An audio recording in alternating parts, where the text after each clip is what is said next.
Hello students, ये हमारा next lecture है on the basis of types of reaction. हमारी थर्ड टाइप की रिएक्शन है जो वो है डिस्प्लेसमेंट रिएक्शंस।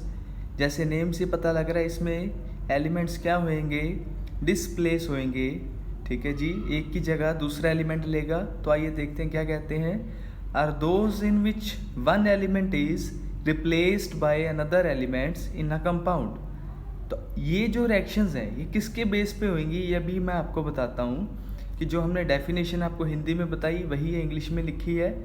अब देखिए, रिएक्टिविटी सीरीज होती है हमारे पास मेटल्स की कि सबसे ज़्यादा रिएक्टिव मेटल कौन सी है, उससे कम कौन सी है, उससे कम कौन सी है। तो आइए देखते हैं।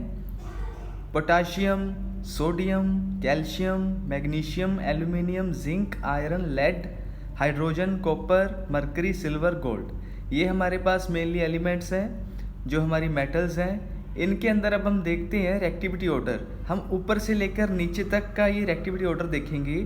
ऊपर वाले जो एलिमेंट्स हैं हमारे पास, जो मेटल्स हैं, वो हाईली रिएक्टिव है। क्या है वो? Highly reactive. तो जैसे जैसे नीचे आते जाएंगे रिएक्टिविटी क्या होती जाएगी? डिक्रीज होती जाएगी। तो इसको लर्न करने की ट्रिक है। काशीनाथ का माली, काशीनाथ का माली आलू ज़रा फीके पकाता है, कौन है? आगे आओ। काशीनाथ का माली आलू ज़रा फीके पकाता है, कौन है? आगे आओ। तो ये आप लोग इसको ऐसे याद कर सकते हो। तो देखो, पोटाशियम का सिंबल दिया हुआ, उसके साथ सोडियम का सिंबल ये रहा, कैल्शियम का सिंबल ये रहा। तो ऐसे आप लोग इसको याद कर सकते हो। तो जो फर्स्ट फोर मेटल्स हैं वो रिएक्ट करती हैं वाटर के साथ, एसिड के साथ भी कर रही हैं और ऑक्सीजन के साथ भी कर रही हैं। बट 4 के बाद वाली जो हैं, देखो कहाँ तक एसिड्स के साथ रिएक्शन हो रही है, लेड तक, Pb लेड तक। इसके बाद ऑक्सीजन के साथ सिल्वर तक हो रही है। ठीक है जी, तो ये आपने याद रखना है ऐसे। अब इसकी रिएक्शन देखते हैं, डिस्प्लेसमेंट रिएक्शन। तो आइए, जिंक है हमारा सॉलिड फॉर्म में और कॉपर सल्फेट है हमारा एक्वस फॉर्म में। तो इसमें क्या होएगा? जिंक, देखिए जिंक जो है, अब देखो जिंक कहाँ पे, यहाँ पे है, यहाँ पे है, और कॉपर नीचे। तो इन दोनों में से रिएक्टिविटी किसकी ज़्यादा है? जिंक। जो चीज़ ऊपर है उसकी रिएक्टिविटी ज़्यादा है, उसकी रिएक्टिविटी ज़्यादा है। किससे? कॉपर से ज़्यादा है।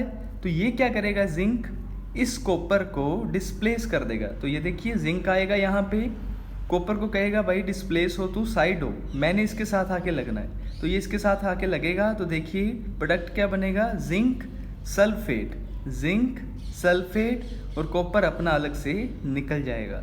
ठीक है, तो कर दिया ना डिस्प्लेस। इसी को कहते हैं डिस्प्लेसमेंट रिएक्शन। अब सबसे main point, all displacement reactions are exothermic in nature. तो जितनी भी डिस्प्लेसमेंट रिएक्शंस हैं वो सारी क्या होती हैं? एक्सोथर्मिक। मीन्स उनमें से हीट बाहर निकलती है, रिलीज होती है हीट। ठीक है जी। यूज़, इस रिएक्शन का यूज़ कहाँ होता है? Used in the extraction of silver and gold.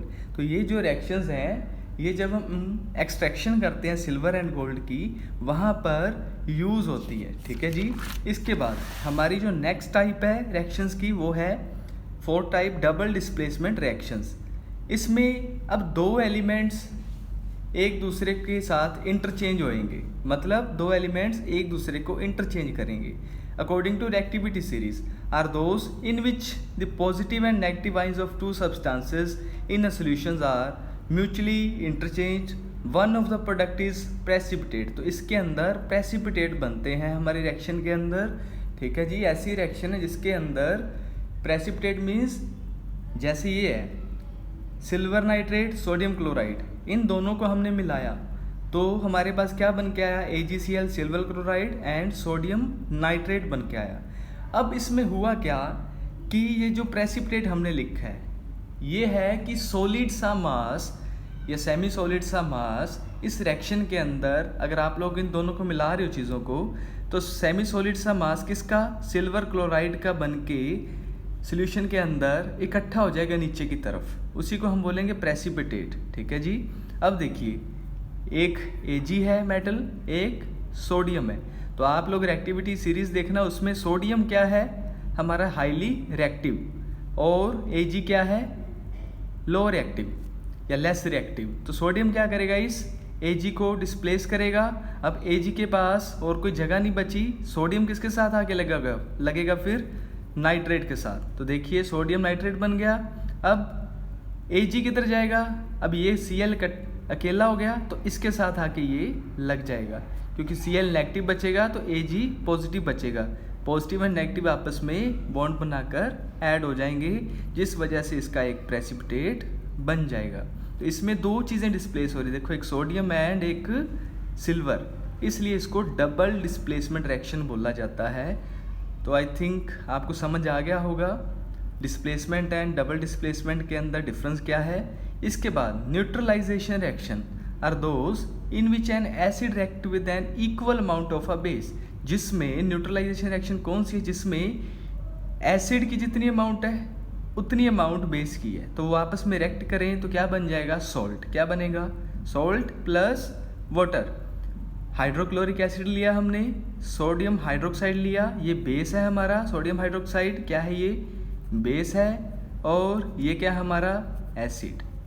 तो जब ये दोनों रिएक्ट करते हैं आपस में क्या बनेगा, ये NaCl, ठीक है जी, और दूसरा वाटर। तो ये रिएक्शन कैसी होगी, जिसमें सोल्ट बनता है, neutralisation reaction. Thank you everyone. इसके बाद नेक्स्ट पार्ट जो वो हमारा आएगा oxidation and reduction reactions and redox reactions, very important, तो वो आप देखना ना भूलना। Thank you everyone.